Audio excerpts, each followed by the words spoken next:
Hey, it's Alex here. Before we get started, I wanted to tell you that this episode of the New Stack Makers is part of our second season of the Tech Founder Odyssey. We're so excited about this series that we're doing with Tech Founders.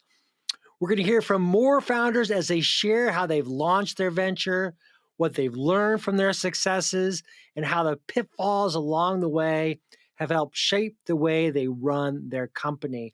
I'm very interested in how they came up with this idea. What were the challenges? Those are the kind of things you're going to hear in these stories. So I'm hosting the first episode, and then we'll be handing it off to the awesome Heather Jocelyn and awesome as well Colleen Call for the rest of season 2.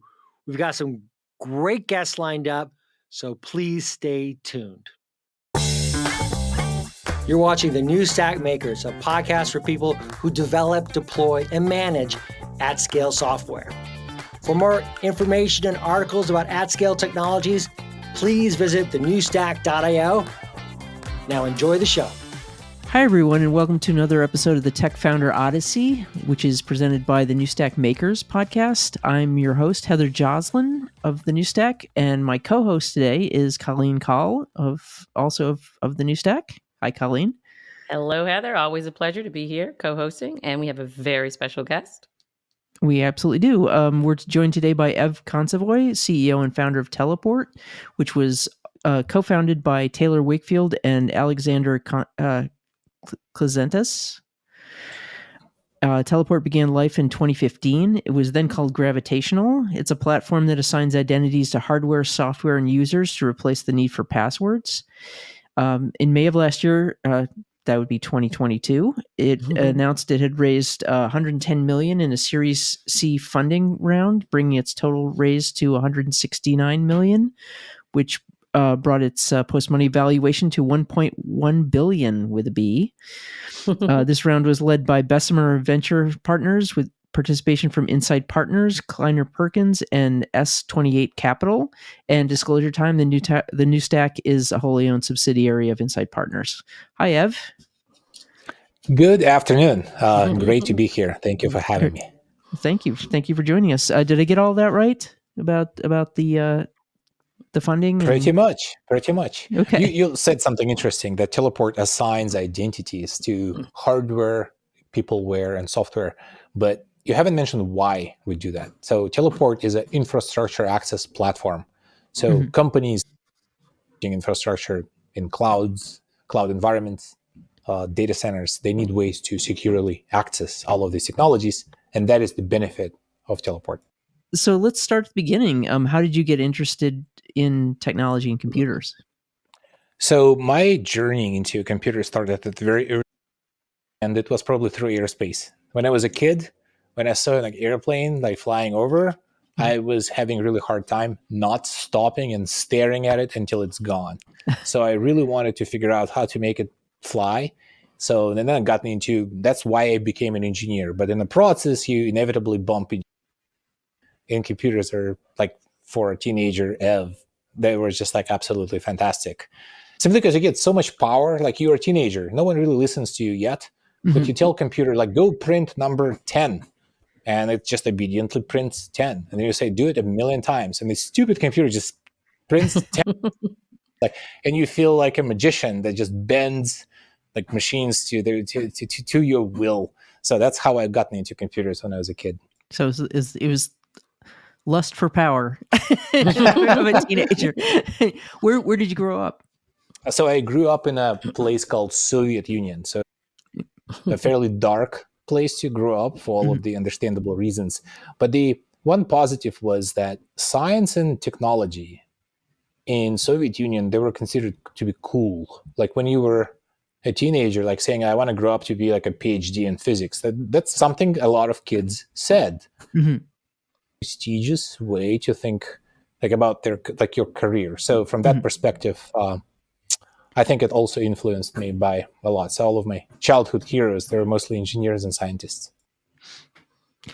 So you I know that Teleport was not your first startup. You started a company called Mailgun in 2010, which was acquired by Rackspace a couple of years later. Can you tell us about that initial startup experience? Like, how did you get started? What was the thing you were trying to do, and what did you learn from that experience? So when I started my career fresh out of college, my first job was at a company called National Instruments in Austin, Texas. And I really got lucky with that opportunity because my customers, the people who I was building software for, they were also engineers. And then you would get to meet them at shows and conferences, and they would come to you and ask you questions. That's the construction I was talking about. So they would ask you questions about the product that you built, and you get to ask them questions about what they're building. And I would meet like petroleum engineers, aerospace engineers. I would meet engineers, all the things around, like surround us. It was fascinating. Like you get to learn how the world works. And I loved that. And so I wanted to have a job where my customers were other engineers. So I wanted to be connected to this kind of broader community. But you don't always have a choice, though. There are not that many companies, at least not back then, that would allow you to do that. So at some point, I was bored at National Instruments, and I thought, I need a better job or a different job, and I couldn't find anything comparable. So I just had to create like a job for myself. So that's really how entrepreneurship, because I needed a better job, because I needed money. I needed to buy food. So I was so focused on building something that other engineers would love to use. And it was just obvious. I was surrounded by people building applications, and they were struggling to send emails programmatically. Because if your software is running inside of a data center and someone is trying to sign up for an account, or they've forgotten their password or whatever, usually you communicate with that software via email. And it was actually hard to build. And I thought I will build it, separate solution, and I would just sell engineers an API, which at the time was actually a pretty crazy idea. So no one believed that an API could be a product. I had some investors say, no, API is not a product. First, you build a product, and then you add API to that. No, API is a product. Like, you're absolutely wrong. It was frustrating. But then Twilio happened. So Jeff basically paved the path for us, and we started to say that, Mailgun is just like Twilio, but for email, not for SMS. And that's how that company happened. What I learned there is that I made a mistake building a Mailgun, is that I never transitioned from being an engineer to being a CEO.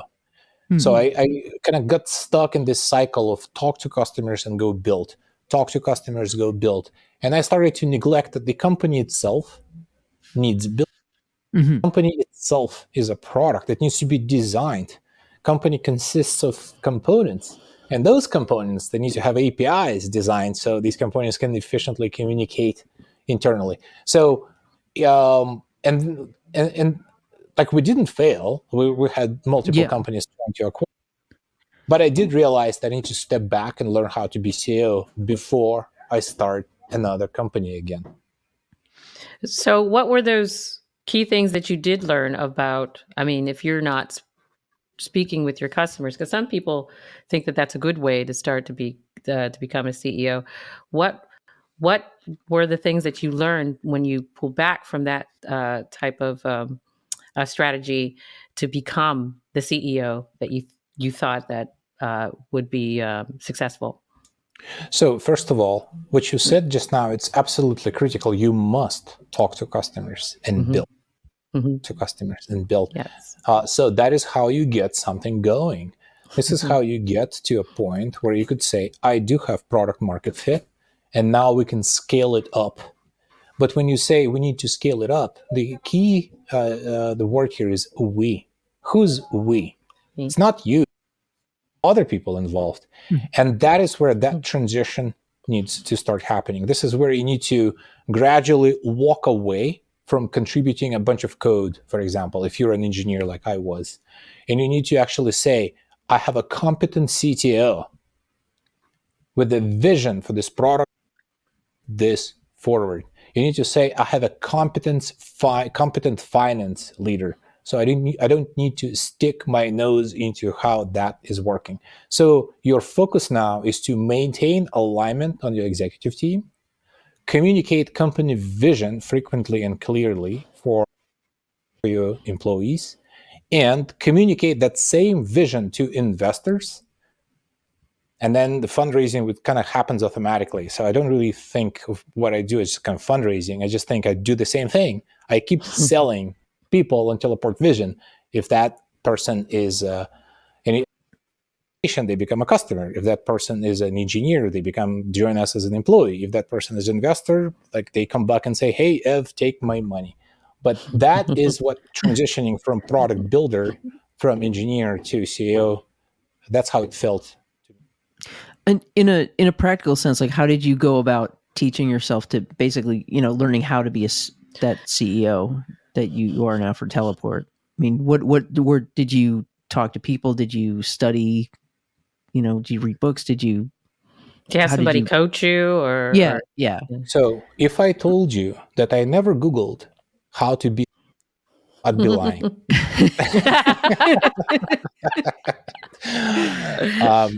But I do think it's actually highly personal. Like we all have different ways to develop. This is essentially a personal development question. How do you acquire skills you didn't have before? Mm-hmm. It's not even CEO specific. I think it's true for everything. Me personally, it's a combination of probably 3 things that I've done. First of all, yes, reading helps. I am more of I'm a long reader, so I prefer books as opposed to things like blog posts or YouTube videos. So just sort of like finding a bunch of books that resonate with you and try to spot patterns, because not every advice is applicable to you. That's another thing. Like advice generally has limited utility because it has an expiration date, and it also contextual. Like what worked for a person in certain circumstances back then might not necessarily. The second thing I did is just go and meet people, and this is something that investors are actually incredibly helpful with. So, for example, let's say you want to build your first marketing organization, so you need to hire a marketing leader. Just go and try to meet like chief marketing at the companies you admire. Try to go get this meeting. Just look what impossibly good looks like, because that's how you want your marketing organization to be in the future. And then when you meet candidates for this role, they need to create an impression that they're going to pull you into that direction. They're not going to be like the CMOs you just met, and you don't want that person because that's a big company person. But you at least have that, like you develop a sense for direction, which way the marketing organization needs to go and who's going to take you there. And the third thing, so the first one is reading books in particular. Second, meeting people to kind of expand your horizon and calibrate your senses. And the third one is like try to get a mentor, because CEO is a lonely job. So this is kind of CEO specific. You can't really complain too much. There is a lot on your mind that is not okay to share with other people until clarity. So having someone that you can be relaxed about, ask for advice and bounce ideas off is incredibly helpful. So I do recommend first-time CEOs to have someone who's been in their shoes that they can actually be open with. Were you able to find a mentor or mentors that you want to give a shout out to? I'm actually, so it all started with actually my Rackspace bosses. So one of the reasons why we got acquired by that company is because they had a very healthy leadership culture. So Rackspace leaders, and I don't actually know who runs Rackspace these days. It's been 10 plus years, but like Lou Moorman and Pat Matthews and Lanham Napier CEO, like all of these folks. And so I think they all understood that I joined Rackspace not forever. And eventually I will start another company. So we started developing a relationship that wasn't strictly like a relationship between a boss and an employee. And we continued, like even though I'm not with Rackspace anymore. And then later on, I met some fantastic people. Like, for example, there's a venture capitalist here in the Valley who used to be CEO of a company called Alien Vault, Barmak Metfa. So he is my a good friend and mentor, and he was indeed in my shoes. So he was building an open company, which was incredibly successful. So I'm grateful for advice I'm getting from these people. Were there any specific books that you would recommend to other founders or would-be founders? So instantly, like, one book stands out is Thiel. Mm-hmm. That it's not so much about being a CEO, but it's a book that I think it provides a framework. That's a very good thinking framework that you can evaluate ideas against. Mm-hmm. It has a lot of bits some people might find resonating or not, but the fact that it's highly structured, that's why I value the most about it. Like, for example, one of my favorite kind of two like points from the book is, the first one is, the best companies are created based on controversial ideas. Trying to build something that looks good on surface, that everyone agrees with you, then if everyone thinks it's a great thing to go and do, then there are probably like a lot of people doing it already. Yeah. So like you have to believe in something that other people just don't believe in, or just don't like, or don't find attractive. The second point which stands out, and it's kind of related to the first one, is that you actually should be trying to build a monopoly the whole time. Because if you have a lot of copycats in the market, you will be basically wasting your life and energy not innovating, competing. Mm-hmm. And it's not the same thing. Mm-hmm. So again, that's one book that I like. It's instantly jumps out. Another one that I think is full of kind of more practical advice is Ben Horowitz' book, The Hard Thing About the Hard Things. Mm-hmm. So that one is also full of kind of anecdotes that I keep living those examples actually here at Teleport. Like, almost everything mentioned in the book, something like this happened to us in real life. So I highly recommend it for that reason. Now, you mentioned building something controversial. With Teleport, what is the controversial aspect when you were building something based on what you learned from the book that you just mentioned? So with Teleport, thing I think from the very beginning was that if people ask me what Teleport does, I say we're an infrastructure access platform.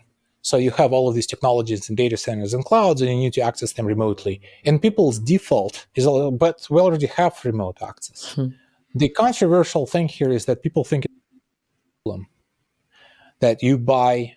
Let's just say, like, you have a server running in a data center. It has Linux operating system on it. Linux already has built-in access, and it's built by very smart people. It's a well-engineered system. These people went to great universities and designed everything properly. So everything we have, you have the MongoDB database, and it has built-in remote access, and it's well executed. You have Kubernetes clusters, and that technology has remote access. So people just assume that access is something we all take for granted, and yet companies get hacked all the time. Mm-hmm. Idea, which is probably not controversial now because Teleport is now fairly big and we popularized it, and I think many people now agree with us. Just look at our customers that enjoy Teleport. The controversial idea was that access is its own technology. It should not be a built-in thing in every layer of your stack. That access itself is a layer, and all other technologies need to be built to be behind that layer. And the analogy in the real world is that you have a house, and the house has a door. So the door is how you get into your house.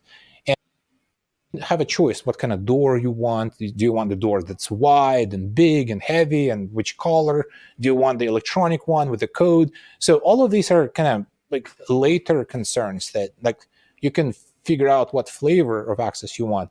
But that door is it's the door to your house. a separate door with a lock for your refrigerator, for your microwave, for every little thing that will have its own door with its own key, with its own password, with its own thing. So that is the fundamental big idea behind Teleport. It actually is inspired by books. So if you look at the books about the virtual reality, the Neuromancer, the Snow Crash, like the Matrix, the movie, so that we have this basically one giant computer that we can live in, this the virtual reality. How do you get in and out of this computer? Matrix, they had this thing that you put into like back in your head, and you jump in and you jump out. So think about the internet we have today. That is the Matrix. It will evolve into this thing that all these books are talking about. So it needs to convenient way to get in and out, and it needs to be one single. And obviously, we're not building it today for the entire internet, but at least we're building it for an organization. So let's say your company, like any of our customers, I'm not sure who I can publicly mention. Let's say NASDAQ. Like these companies, they built their own matrix. They built their own method. That's their clouds that they built, and they're operating. How do engineers get in and out? There needs to be a single unified way of doing it, as opposed to getting into like each tiny component individually. So that was the idea behind Teleport that I think was controversial, or at least not intuitive at the time. Yes. Yeah. You have two other co-founders, Taylor Wakefield, who is your COO, and Alexander Klazanis, who is your CTO. How did you meet, and what do you each bring to the partnership? So first of all, I think all three of us are very to each other. Taylor and I, we met when I lived in New York. So Taylor comes with a finance background. He's a fantastic, basically, operations guy. Someone with systematic approach to problem solving and great attention to detail. So Taylor is the person that runs all over legal, all over operations. It's basically things that for an engineer from the outside, they just seem like unsurmountable problems. Something I cannot even dream about sticking my nose in without burning and crashing. So, and Sasha, like you have to have a mad genius. Team. Sasha is father of Teleport, actually. Even though both of us are technical, but Sasha is the kind of person that you could put like frame a problem in front of, and he will go down like the deepest rabbit holes, reading every white paper ever published on the topic or even anything adjacent. And that's the very concise solution. Like this is how it will be in the near future, and here is a system that explains why that is the case. You simply cannot be in a business like ours because we're essentially designing like the way to access the matrix. You cannot be in a business like ours without a person like Sasha running product. Now, Sasha is Alexander, or this is another? Sasha stands short for Alexander. Yeah. Oh, nice. I like. Well, we'll just refer to him as Sasha. Go Sasha or Neo. Anybody? Or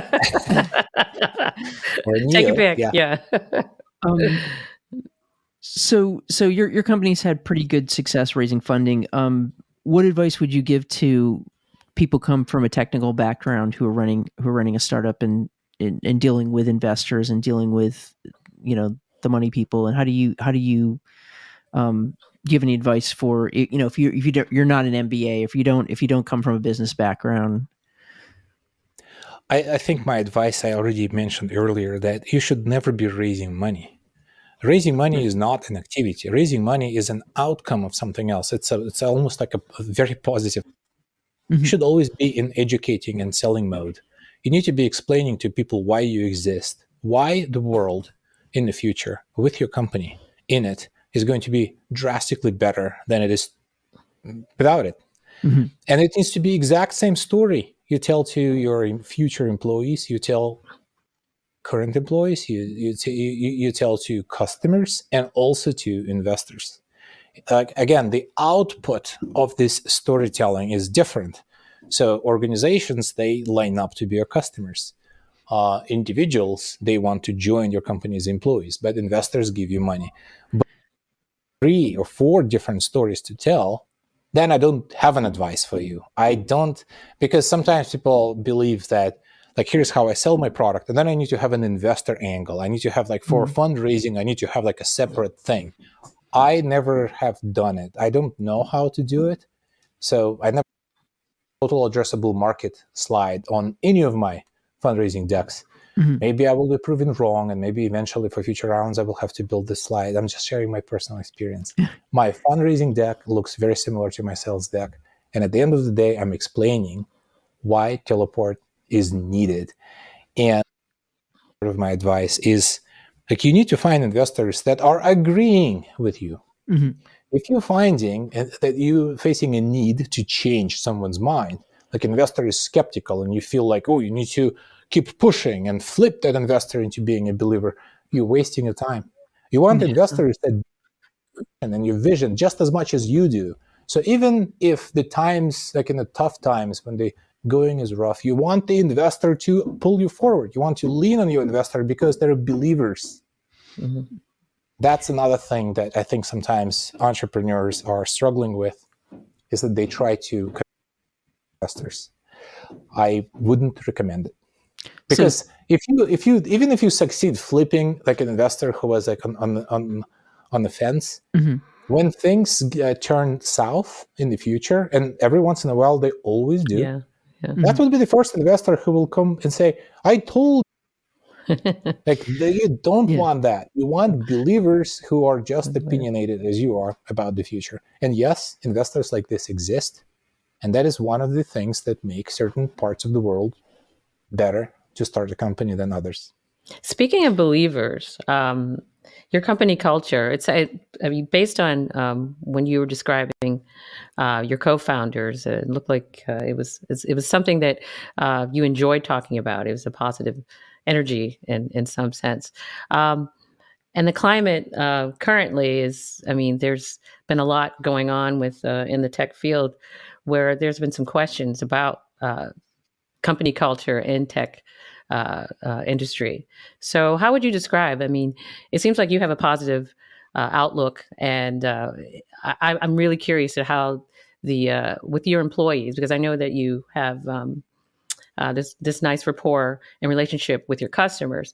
How does that translate to your employees, and how you create a cohesive culture in a sense? Well,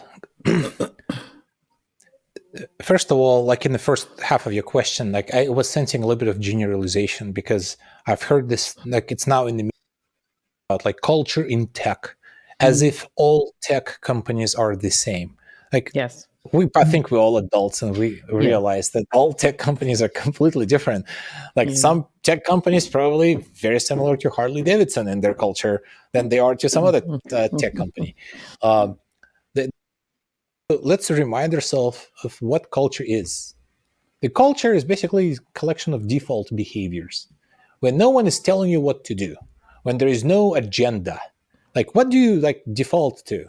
And if you observe what the pattern, like how does every individual in a group behaviors they default to? That is your culture. That's a great definition, by the way. Yeah, fantastic. Yes, it's not what's written on the wall. It's not really what's on your T-shirt. And we've been like in terms of like how we do our internal introspection, when we ask ourselves, what is our culture? Keep writing down like all of these lists of things that we actually do or prefer doing at the company. And then we look at that list. It's like, is it good? Like, do we need to continue behaving this way? And interestingly, the top item on that list is writing things down. You see, like I just defaulted to like a second ago, or just for whatever reason, just really like to take notes. And the second behavior that is also we're kind of internally well known for is like we call it think slow. Initially, people's like, "What are you like? We all like slow thinkers," but it's referring to the book Think Fast, Think Slow. So don't really trust your instincts. Like pause. Like be deliberate about making decisions, think from first principles. So that's really what culture is to me. Like we have a bunch of these behaviors that we have written down. But generally, I would say that because I do a certain direction you want me to go with the answer. Like, yes, there's some famous examples of tech companies just basically exploiting themselves, working to a point, they're bragging about not getting any sleep. Like this coffee culture of having like 6 or 7 cups of coffee every day. I don't believe that you could succeed at improving the world around you by making it worse for yourself. Look, just there's a contradiction there. Like, why would everyone else to feel great about teleport being around if inside of teleport it feels like so from that perspective, I do like to say, like, treat customers, treat competitors the same way we all kind of treat each other, simply because it's just easier. Because if it's the default, then if you don't need to wear multiple hats, like, oh, I'm talking internally versus externally. So that's really the kind of culture that I want to live in. Mm-hmm. So, like, one example of it is sometimes engineers, when they write code, the code has comments. Comments have no effect on execution of the application. It's just like comments for future you or for other engineers to understand better what you've written. It was just like curse in their code. And we would ask ourselves, like, do we really want this to be publicly visible? It's like, oh, if not the case, then why do it internally? And then the next thing, why don't we just put all of our code out there? Let's actually make it facing. So facing the bigger world. Mm. So that's kind of reasons why we became an open source company, simply because we saw no drawbacks of being open, but we saw plenty of benefits.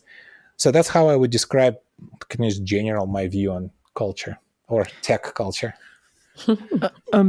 Your company's been around for roughly 8 years now. What is the long-term plan? Do you have a sense of, do you want to continue to see how big this can get, or are you thinking about at some point, positioning to be an acquisition target, or not? Matrix Resurrections, Matrix Reloaded or whatever. Yeah.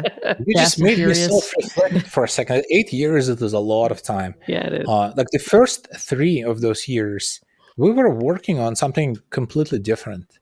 Well, maybe not completely different, but we didn't immediately start working on teleport. So it took us a while to actually zoom into this particular problem. Mm-hmm.